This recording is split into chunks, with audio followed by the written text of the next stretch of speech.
Dublin region has well over 1 million, which accounts for around 25% of the total population of Ireland.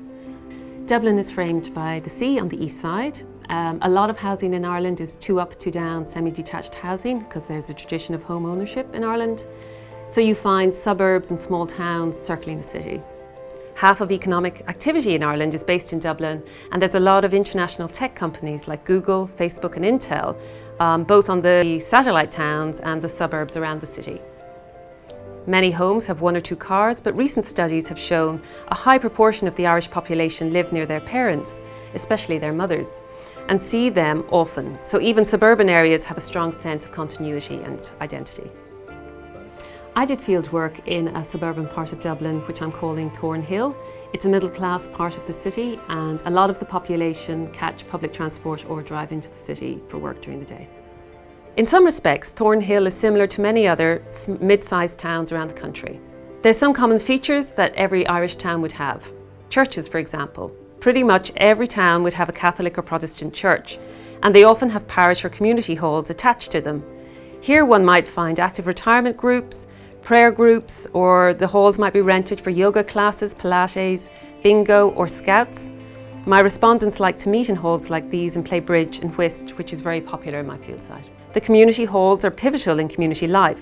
In every Irish town also you'll find a high street lined with shops, cafes and pubs. On weekends sometimes you'll see markets selling fruit and vegetables from traders and farmers from the surrounding counties. Even though there's lots of stereotypes regarding the Irish pub, actually it was the busy cafes where my research respondents spent most of their time. As attitudes to alcohol change in Ireland and our older respondents are less likely to go out in the evenings, the cafes have become more important than the pubs. GAA, meaning Gaelic Athletic Sports, are tremendously popular in Ireland, and very many school children do these on weekends or weekday evenings. Football and rugby pitches are equally central in many towns.